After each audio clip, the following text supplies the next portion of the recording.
আসসালামু আলাইকুম। হ্যালো প্রিয় শিক্ষার্থীরা, আশা করি তোমরা সবাই ভালো আছো। তো 2021-22 শিক্ষাবর্ষে অনার্স প্রথম বর্ষে ভর্তি সংক্রান্ত আরও একটি নতুন ভিডিওতে তোমাদের সবাইকে স্বাগতম। তো আজকের ভিডিওতে তোমাদের অনার্স ভর্তি সংক্রান্ত গুরুত্বপূর্ণ আপডেট নিউজ শেয়ার করব। অর্থাৎ তোমাদের যাদের পয়েন্ট 3 পয়েন্টের সামান্য ওপরে তোমরা কিভাবে আবেদন করতে পারবে বা তোমাদের আবেদনের সুযোগ দিবে কিনা তারা, এছাড়াও আরও বিস্তারিত যে আপডেটগুলো আছে সেগুলো শেয়ার করব। তো ভিডিওটি কিন্তু খুব গুরুত্বপূর্ণ হতে চলেছে, তোমরা স্কিপ না করে মনোযোগ সহকারে দেখতে থাকো। এবং তো আমার ইউটিউব চ্যানেলে যদি তোমরা কেউ নতুন হয়ে থাকো, এখন এখান থেকে সাবস্ক্রাইব করে বেল বাটনটা অল করে রাখো। তো চলো বেশি কথা না বলে মূল আলোচনায় ফিরে যাই। তো দেখো, নিউজটি আমি অলরেডি ওপেন করে ফেলেছি। এটা পাবলিশ করেছে ডাইরেক্ট ক্যাম্পাস অনলাইন পত্রিকায়। তো শিরোনাম হচ্ছে, এবারও অনেক আসন ফাঁকা থাকবে জাতীয় বিশ্ববিদ্যালয়ে। তো কি আছে একটু দেখি। তো তারা প্রথমে যে বিষয়টা আছে, আজ থেকে শুরু হচ্ছে জাতীয় বিশ্ববিদ্যালয়ে ভর্তি ইচ্ছুক শিক্ষার্থীদের আবেদন প্রক্রিয়া। অর্থাৎ এটা কিন্তু 22 তারিখ থেকে শুরু হয়েছে তোমাদের অনার্স প্রথম বর্ষে অনলাইন আবেদন প্রক্রিয়া। তো প্রায় 4.5 লাখ আসনে ভর্তির জন্য এই আবেদন প্রক্রিয়া শুরু হচ্ছে। অর্থাৎ টোটাল প্রায় 4.5 লাখের মতো স্টুডেন্ট অনার্স প্রথম বর্ষে ভর্তি হতে পারবে জাতীয় বিশ্ববিদ্যালয়ে অধিভুক্ত যে সকল কলেজগুলো আছে সেগুলোতে। তবে গত বছরের মতো এবারও বিপুল সংখ্যক আসন ফাঁকা থাকবে বা থাকার সম্ভাবনা তৈরি হয়েছে। বিশ্ববিদ্যালয় কর্তৃপক্ষ ভর্তির যোগ্যতা শিথিল না করায় এ পরিস্থিতি সৃষ্টি হয়ে গেছে বলে জানা গেছে। অর্থাৎ এবার কিন্তু অনার্স প্রথম বর্ষে তোমাদের ভর্তির যে মিনিমাম যোগ্যতাটা আছে সেটি কিন্তু আমি একটু দেখাই তোমাদের। এই যে দেখো, ভর্তি বিজ্ঞপ্তিতে যেটা আছে, তোমাদের মিনিমাম যোগ্যতা হচ্ছে এই যে তোমাদের মানবিক শাখা থেকে 18-19 সালে এসএসসি সমান পরীক্ষা ন্যূনতম জিপিএ 3.5। হ্যাঁ, 3.5 কিন্তু আগে যেটা সিটে 3 ছিল, অর্থাৎ 2.5 ছিল, সেটা কিন্তু এবার 3.5 করেছে। এবং এইচএসসি সমান পরীক্ষায় তোমাদের 3.0 থাকতে হবে। এবং তো এটা হলো তোমাদের বর্তমান এবারকার যোগ্যতা, ভর্তির যোগ্যতা, যেটা কিন্তু পূর্বে কম ছিল। তো এর কারণে তোমরা কিন্তু অনেকেই আবেদন করেছিলে বা তাদের কাছে দাবি জানিয়েছিলে তারা যেন ভর্তির যোগ্যতা শিথিল করে, বাট বিষয়টি জাতীয় বিশ্ববিদ্যালয় কর্তৃপক্ষ কিন্তু শিথিল করে নাই, যার ফলে এবার অসংখ্য আসন ফাঁকা থাকবে জাতীয় বিশ্ববিদ্যালয় অধিভুক্ত কলেজগুলোতে।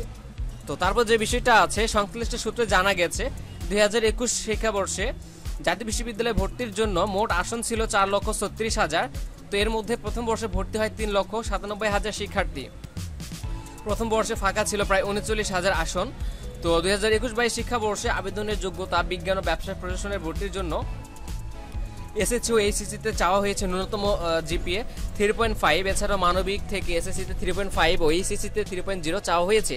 কিন্তু এই যোগ্যতা পূরণ না হওয়ায় অনেক শিক্ষার্থী জাতীয় বিশ্ববিদ্যালয়ে ভর্তির আবেদন করতে পারবে না। তো আগের আবেদনের জন্য যোগ্যতা ছিল এসএসসি এইচএসসি সব মিলে 2.5 করে, সর্বনিম্ন জিপিএ 5। তো ব্যবসা শিক্ষা বিজ্ঞানের জন্য সর্বনিম্ন ছিল 3.00।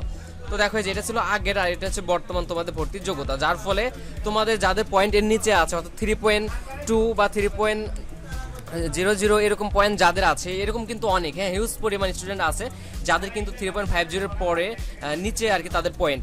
তো তারা কিন্তু অনলাইনে আবেদন করতে পারতেছে না। সো তোমাদের অনার্স কোর্স কিন্তু তোমার সরকারি বেসরকারি সকল কলেজে মিলে টোটাল হিসাব করা হয়। তো সেই ক্ষেত্রে তোমাদের অনার্সে সরকারি হোক বেসরকারি হোক আবেদনেরই যোগ্যতা হচ্ছে তোমাদের এই যে 3.5, যেটা এর নিচে হলে তোমরা আবেদন করতে পারবে না। সো তোমরা যদি আবেদন করতে না পারো তাহলে ভর্তি হবে কিভাবে, তাই না? কলেজ চান্স পাবে কিভাবে, তাই না? বিষয়টা কিন্তু এরকম। তো এবারকার এটার কারণে তোমাদের প্রায় অনেক পরিমাণ শিক্ষার্থীরা ভর্তি হতে পারবে না বা অনলাইনে আবেদন করতে পারবে না। তো এবার ভর্তি ইচ্ছুক তাহসেন বেন আলম নামে শিক্ষার্থী এইচএসসিতে 4.67 পেলেও এসএসসিতে পেয়েছে 3.44। তিনি প্রশ্ন তুলেছেন, ঢাকা বিশ্ববিদ্যালয় থেকেও কি জাতীয় বিশ্ববিদ্যালয় বড় হয়ে গেল? তারপর রেহানা আক্তার বলেছেন, এসএসসিতে 3.40 পেয়েছে। তিনি বলেন, আবেদন করতে না পারি তাহলে আমার শিক্ষা জীবনে ইতি ঘটবে, অর্থাৎ সে আর পড়ালেখা করবে না। সো দেখো, তোমাদের এইচএসসিতে পেয়েছে 4.67, কিন্তু এসএসসিতে পেয়েছে 3.44। সো দেখো, সামান্য কিছু পয়েন্টের জন্য সে কিন্তু জাতীয় বিশ্ববিদ্যালয়ের অধীনে অনার্স প্রথম বর্ষে আবেদন করতে পারবে না।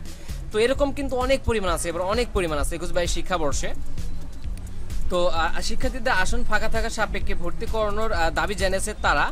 তো এ বিষয়ে দেখো, এবার জাতীয় বিশ্ববিদ্যালয়ের উপাচার্য অধ্যাপক ডক্টর মশিউর রহমান বলেন, অনার্সে সরকারি কলেজের মতো বেসরকারিতেও সিট দিলে শিক্ষার্থী পাওয়া যায় না, এর কারণে সিট ফাঁকা থাকে।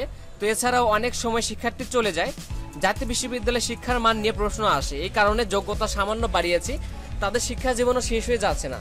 চাইলে ডিগ্রি কিংবা প্রফেশনাল কোর্সে তারা ভর্তি হতে পারে। অর্থাৎ জাতীয় বিশ্ববিদ্যালয়ের অধ্যাপক মশিউর রহমানের মতামত এটা যে তোমাদের 21-22 শিক্ষাবর্ষে অনার্স প্রথম বর্ষে ভর্তির যে যোগ্যতা যেটা দিয়েছে মিনিমাম 3.50 এসএসসিতে এবং এইচএসসিতে হচ্ছে 3.0, তো যেটা সে আর পরিবর্তন করবে না। অর্থাৎ 21-22 শিক্ষাবর্ষে এই জিপিএর ভিত্তিতে কিন্তু ভর্তি শুরু হয়ে গেছে অলরেডি এবং চলবে, এটা কিন্তু পরিবর্তন হবে না। তো এখন প্রশ্ন হচ্ছে যারা অনার্সে ভর্তি হতে পারবে না সাধারণ অনার্সে, তারা কি করবে? তাদের জন্য যে তিনি উপায় বলে দিয়েছে, এই যে তোমাদের ডিগ্রি পাস অর্থাৎ ডিগ্রি, তারপর হচ্ছে অনার্স প্রফেশনাল কোর্সেও তোমরা কিন্তু জাতীয় বিশ্ববিদ্যালয়ে ভর্তি হতে পারবে, কিন্তু সাধারণ অনার্সে ভর্তি হতে পারবে না। ডিগ্রি পাস কিংবা অনার্স প্রফেশনাল কোর্সে তোমরা জাতীয় বিশ্ববিদ্যালয়ে ভর্তি হতে পারবে, এটা কিন্তু বিকল্প পদ্ধতি। ওকে, আরেকটা পদ্ধতি হচ্ছে তোমরা এই 1 বছর তোমরা হচ্ছে যদি ভর্তি না হও সেক্ষেত্রে তোমাদের হচ্ছে সামনের বছর যদি এই শিক্ষা ব্যবস্থা পরিবর্তন করে আবেদনের যে বিষয়টা আছে সেক্ষেত্রে আবেদন করতে পারবে। এছাড়াও তোমাদের অনলাইনে ভর্তির আবেদন শেষ পর্যায়ে, একদম শেষ পর্যায়ে যদি আসন ফাঁকা থাকে সেক্ষেত্রে আসন ফাঁকা থাকা সাপেক্ষে বিশ্ববিদ্যালয় কর্তৃপক্ষ চাইলে কিন্তু তোমাদের এই জিপিএর যে নির্ধারণের সীমাটা আছে সর্বনিম্ন 3.5 আর কি, এটা কিন্তু কমিয়েও তারা আসন পূরণ সাপেক্ষে ভর্তির কিন্তু একটা বিজ্ঞপ্তি দিতে পারে, সেক্ষেত্রেও তোমরা ভর্তি হতে পারবে। তো আশা করি ক্লিয়ার, এই ছিল তোমাদের বিস্তারিত ডিটেলস। আশা করি বুঝতে পেরেছো পুরো বিষয়টি। কথা বুঝতে যদি অসুবিধা হয় তোমাদের অবশ্যই কমেন্ট সেকশনে লিখবে এবং ভিডিওটি আরেকবার দেখবে, তাহলে পুরো বিষয় বুঝতে পারবে। তো নতুন কোনো ভিডিও নিয়ে তোমাদের মাঝে আমি আমারও আসবো, সে পর্যন্ত ভালো থাকবে। আজকের মতো এই পর্যন্ত, আসসালামু আলাইকুম।